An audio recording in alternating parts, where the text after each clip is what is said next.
My name is Joseph. I have two questions to ask. Why all the Muslims men are allowed to marry for 4 women? And the second one is, how can you prove that Jesus was not crucified? Brother, there's two questions. But are you a Christian? I am. Brother, there's two questions. That why does Islam permit a man to have up to 4 wives? Why does Islam permit a man to have more than one wife? And second question, how can you prove that Jesus Christ, peace be upon him, was not crucified?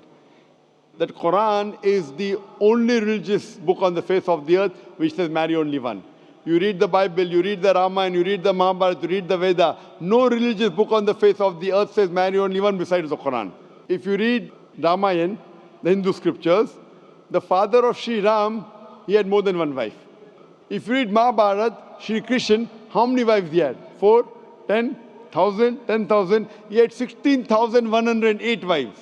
So if Sri Krishna can have 16,108 wives, so why can't Muslims have maximum up to 4? If you read the Old Testament, it says that Solomon, peace be upon him, had 700 wives. Abraham, peace be upon him, had 3 wives. So Old Testament tells you can marry as many wives as you want. Same as the New Testament says that you should follow Old Testament. So in Hinduism, in Christianity, in Judaism, you can marry as many as you want. It is later on that the church put a restriction that Christians should marry only one. It is later on Rabbi Benjamin Yehuda passed a synod and say that Jews should marry only one. Otherwise, previously, they used to marry as many as they wished. It is the Indian Penal Code in India in 1954 that put a restriction and said under the Hindu Special Marriage Act, the Hindus should marry only one. But the scriptures put no restrictions. Let's analyze what does the Quran say. Quran says in Surah Nisa chapter 4 verse number 3, marry women of your choice in 2s, 3s or 4s, but if you can't do justice, marry only one. This statement, if you can't do justice, marry only one, is only given in the Quran and no other religious scriptures. Let us analyze why does Quran give permission for the Muslim men to marry more than one woman, maximum 4.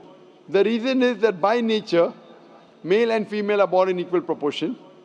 But if you ask any pediatrician, he will tell you, the doctor of the children, that the female child is stronger than the male child in fighting germs and diseases. So you have more deaths among the male children as compared to female children. So in pediatric age itself, the females are more than the males.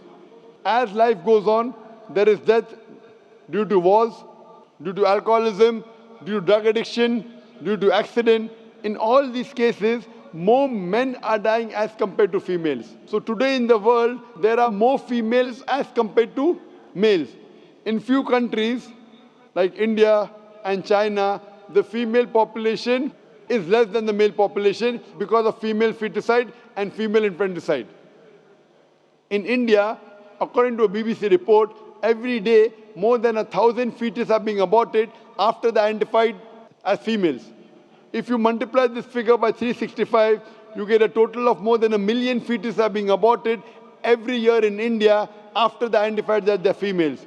According to the Tamil Nadu government hospital report, out of 10 females born alive, 4 are put to death. If you stop this evil practice of female feticide and female infanticide in India, even in India, the female population will become more than the male population. Even in China, if you stop this evil practice, the female population will become more than the male population.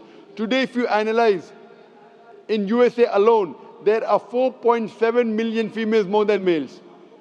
In UK alone, there are 1.2 million females more than males. In Germany alone, there are 1.6 million females more than males. In Russia alone, there are 10.6 million females more than males.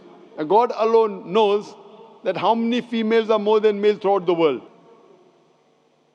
If I agree with you that one man should only marry one woman, and suppose your sister happens to live in America, or suppose my sister happens to live in USA, and the market is saturated, every man has found a wife for himself, yet there will be 4.7 million females who will not find life partner.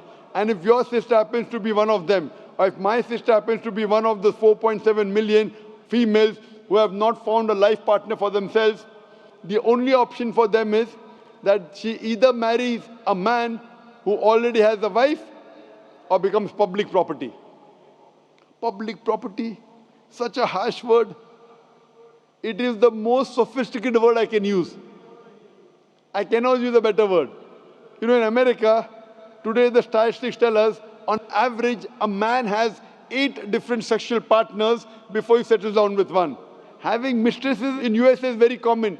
5, 10, 20, 30, no problem. Having more than one legal wife, it doesn't go down their throat. When a woman is a mistress, she doesn't get her rights. She is dishonored. She is not treated well.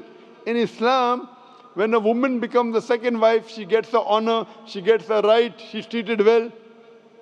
Any modest woman, if you ask her, that would you prefer being a second wife of a man who's already married or become public property, they would opt for the first. So Islam has given permission for some men to have more than one wife to protect the modesty of the woman. Coming to your second question. Is it allowed for ladies to marry 4 men? Brother, you're asking counter question, the time is limited. You asked 2 questions, now you're asking a 3rd question. Are you convinced with the first answer? I'm convinced with the first one. MashaAllah, so you're convinced, okay. The brother asked that, is a woman allowed to have more than one husband? If you do that, this problem will be exaggerated more. I mean in Muslims, in Muslims. As it is, women are more than men. If women marry more than one husband, the problem will be exaggerated. Point number 1. Point number 2, if a man has more than one wife and if the child is born, you can easily identify who is the father, who is the mother. If a woman has more than one husband and if the child is born... But DNA is still allowed. Brother, let me finish the answer, na? You asked the question, was I interfering? Was I interrupting? Yes or no? No. No. So why are you interrupting? After I finish, you can ask, na? I'm a medical doctor. Are you a medical doctor? No. I'm a medical doctor. I know about DNA testing. I'll come to it. Once, if a woman has more than one husband, 2 husbands, and if a child is born, and if he goes to admit in the school, and if the question, who's your father, she'll have to give 2 names. You're talking about DNA testing. I know about it. DNA testing is recent. Was DNA testing there 50 years back? Was it there? No. It's a new recent discovery, yet it's not 100%. Even if I agree it's 100%, it is now, it wasn't there before. Islam is there since time immemorial. And this is not the only reason. Even if I agree tomorrow it becomes 100% perfect, this is not the only reason. Today science tells us that man is more polygamous in nature as compared to the female. Today science tells us that during menstrual cycle, the female undergoes certain psychological changes. It's not possible for her to do the role of multiple wives. But a man doesn't undergo these changes, it's possible for him to do a role of multiple husbands. Today science tells us that if a man has multiple sexual partners and all are faithful, there is no problem. But if a female has multiple sexual partners and all are faithful, there are chances of sexually transmitted diseases to emerge. And that disease will go back to the male partner. So medically, it is not acceptable that a female has multiple partners, but medically and scientifically, it's acceptable that a male can have multiple partners.